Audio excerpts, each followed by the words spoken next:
Newton Gardening, everybody. Well, it's almost to the end of January. It's that time of year where here in Zone 5, Wisconsin, we're thinking about spring seed starting.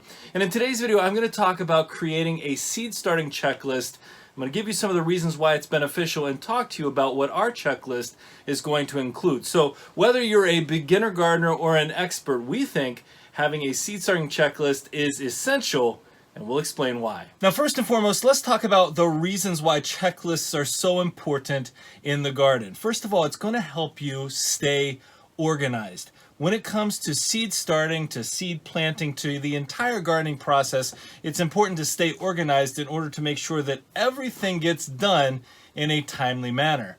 And having a checklist also helps you save time, because when you know what's going to happen from point A to point Z, especially when it comes to dates, to the different materials you need, you're going to be able to save a lot of time by having a checklist. Additionally, gardening should be a relaxing process, and having a checklist definitely helps reduce any stress or anxiety that might be caused with not having a plan or not knowing what you haven't done. And on top of that, those of us who don't have a perfect memory are going to find that checklists help us to make sure that we haven't left anything out, and they help us to reflect on previous years. So if I'm going to claim that having a seed starting checklist is essential, then what I want to do next is to share with you the various elements that are part of our seed starting checklist. And first and foremost on our checklist is choosing our seeds, making sure we have some nice, high quality seeds, and deciding on the quantity, the numbers, the different varieties. And one thing we'd recommend, especially if you're a beginner gardener, is to select seeds that have a reputation for being a little bit easier to grow. Now, we've done a couple of videos where we've talked about some of our favorite fruits and vegetables to grow, but we do plan to do an easy to grow vegetable list in the very near future. If you'd like to see that, let us know in the comments. Now, in addition to deciding which types of fruits and vegetables you might want to grow, and I know for a lot of you these seed catalogs are kind of addicting, but in addition to deciding which ones, you want to make sure that you're choosing non-GMO seeds from a reputable source if you have to buy the seeds. And I was just showing you the Baker Creek catalog, but we've also had success from a Jung's catalog, from M.I. Gardener, and several others, including Praxis. If you've never seen the Praxis seeds from the Little Shop of Seeds, you should definitely check that out. So we've had some good luck there. And another source that we're going to be trying for the first time, but you'll see about that a little bit later in this video. Now, it's important to get seeds from a place that has a good reputation, especially if you're not using your own seeds, because you don't want to end up into the process and not get a good germination rate.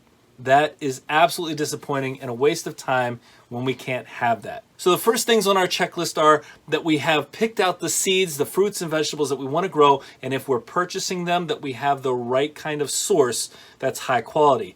And then we get into the planning part of our checklist. So the next thing that we want to add to our checklist is making sure that we understand our local frost dates, especially those of us in the cooler growing zones. And once we know that and the specific needs of the plants we're trying to grow, we can get started with planning out when we're going to start our seeds. Now, maybe it's because I like to have my hands on things. That's the reason why I like a tool like this. It's a Clyde's Garden Planner. It's cost about $7 online. But basically, with a tool like this, once you know your last frost date, and I'm going to say for our area this year, the almanac says it should be around May 7th. But what you can do is you can get a list of common vegetables that you might want to grow, and you can see the SI means that's when you would start the seeds indoors, approximate time. We got March 8th for our cabbage and our cauliflower, and then our first planting dates. The end of March, you can see for our onion sets outside, if you're doing sets, for peas as early as April 5th. And then you can see approximations of when you should be seeing harvests happening. And that's all for the spring side. There's also a fall side. So again, if you know your first frost date, you can set your first frost date wherever that might be. And this will tell you when you should get started. So we think that a tool like this, and again, you can use online tools as well, but we think a tool like this is very helpful when it comes to determining the correct seed starting time for your plants. And the next step in our process is making sure we gather up all of the necessary supplies for seed starting, like our seed trays, our pots, our soil, and of course, our labels. Now, we do not always like to buy more seed trays, more pots, etc. So a lot of what you're going to be doing is going to be reused from previous seasons. So encompassed in that checklist is going to be the need to make sure whatever containers you're going to be growing in, that you've got them nice and sterilized, and we've talked about that in previous videos. But something like this. Now, if you've been following our giveaway videos, you might recognize this setup, because this is actually one of the setups with lights built in that we gave away earlier in our giveaway series. And so a setup like this, pretty inexpensive, but this is one of the things that we want to make sure we have on hand. One of these is going to handle 12 of our plants, and we've got to know from our checklist just how many of these we're going to need. But as I said, I'm not always going to be out there buying new seedling trays or new pots. I want to make sure I can use as much as what I have on hand already, as long as I've got them clean. But one thing to make sure you don't leave out are labels. Now, we've labeled things with rocks. We've labeled it any number of ways that we've come up with, but labels are super important to have as a part of your checklist, because once you plant something, it's very easy, especially if you're planting hundreds of plants, it's very easy to forget what you've planted. And so having a label is going to do a couple of things for you. One, it helps you remember what you planted. Two, when you label it, label when you did the planting as well. That helps you keep an eye on germination, because if something's taken 2 weeks and you don't remember when you started it and it's still not coming up, then you're going to know something is not right with the seeds, something is not right with your setup, and you can make a change rather than losing 3 or 4 weeks to the amount of time where a few weeks makes a huge difference when it comes to planting in the garden and making sure you get a good crop. So make sure labels are a part of that checklist. Next up on the seed starting checklist, fill your seed trays and your pots with a nice high quality seed starting mix. And you can buy this at the store if you want to go that route. You can also create your own seed starting mix. And we've done a couple of videos on this where we've used peat moss, coco cure, and perlite. One thing I would recommend though, and we've had better success this way, is take a little sieve or a strainer and strain out some of the bigger pieces of whatever mix you have so you get a nice fine mix. So that's the next step in our checklist. We make sure that we have these filled with a good seed starting mix, and then we start planting our seeds at the appropriate time. And we make sure we read our directions. Regardless of where you got your seeds, they should typically have on the packet some invaluable information about things like the germination period, the soil temp at time of germination, the depth of planting, and in some cases they'll tell you if the plant is frost hardy or not, the spacing. All of this is very important. You know, sometimes the seeds that you're trying to plant have some special instructions, like the seeds themselves need to be soaked, or the seeds need a certain number of dark hours to get started, especially with things like microgreens. That's important to note as well. So when you're looking at the directions for seed starting, pay attention to any special directions that might be there as well. To be honest, when it comes to repairing things, I sometimes like the whole trial and error, just sort of get in there and see what I can figure out. But when it comes to seeds, there's a reason why the instructions are what they are. And this determines how well we'll be able to feed our family. So I'm not going to mess around. On my checklist, I have plant the seeds according to the directions. All right, I'm going to interrupt this video very briefly to do our 25th giveaway in our 31 days of Guten gardening gift giving. Well, folks, we just got over 120 entries into today's giveaway. It's going to be a good one. Remember, if you want to be entered into the next giveaway, all you have to do is leave a comment on this video or on one of our community posts between now and the next video, and you'll be entered in to win. Let's go ahead and check out today's prize. Well, for today's gift, Survival Garden Seeds reached out to us, and they offered to give away one of their sets of 30 heirloom seed packets as a part of one of our giveaways here. So today's winner is going to get a Survival Garden Seeds 30 pack of heirloom seeds. Now, we've never used Survival Garden Seeds before, but we are going to try some here at Guten Gardening as well. But this 30 pack is non-GMO, which is one of the things we talked about in our video earlier. And this 30 pack is supposed to contain some of the more popular varieties of seeds that you might be wanting to grow. So today's winner gets this awesome prize provided by Survival Garden Seeds. All right, let's go ahead and see who the winner of today's prize is. Remember, this is day number 25, which means we still have 6 more giveaways left to go.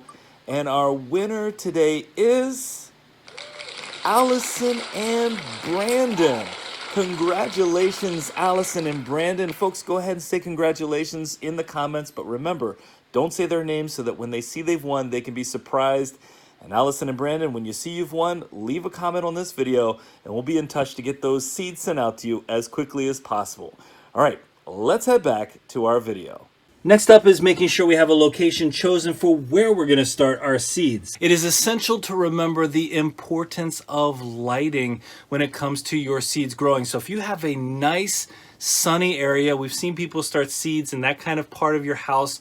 If you have the money and can spend a couple of dollars on a decent grow light, even the ones that we have, the 4000K lights that we spent $4 or $5 on a piece, if you can do that, all the better. Just have a nice space where you can actually start your seedlings so you know that they're going to have enough light so as to not become leggy. And even something as simple as this little light on this setup, pretty inexpensive, can help give you the lighting that you need to see some successful seed starting. Next up on our list, we want to make sure that we have a schedule for monitoring and care of our seedlings because we need to keep the mix that they're growing in moist but not overly wet. And we don't want the mix to dry out because remember, these are seedlings, the roots are small, and you can really inhibit the growth if you're letting them dry out completely, then you're adding a whole bunch of water, then you're drying out. You just want to keep them consistently damp as they get started. So having that schedule as a part of your checklist, the schedule for maintenance,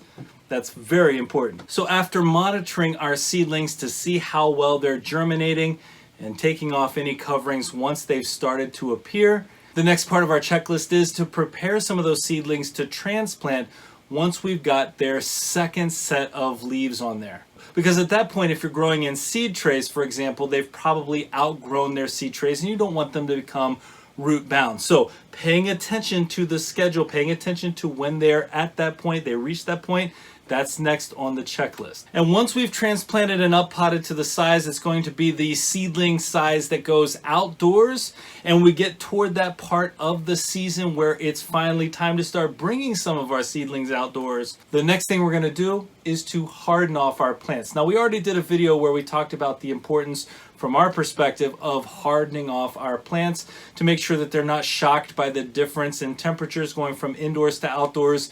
But make sure you have on your checklist some time set aside so you can start your plants out perhaps in the shaded part of a porch, then move toward more sunlight and gradually get them to a point where they're ready to be planted after they've been hardened off. And we found that that's given us really good success with plant survival, moving it from indoors to outdoors. Now this checklist in and of itself is a kind of record keeping, but if I were to give one piece of advice that I think we should all as gardeners live by on this checklist, it would be keep records of what you do. Whether that's online, whether that's on a notebook, like the waterproof notebook that we gave away a couple of giveaways ago, that we can take with us.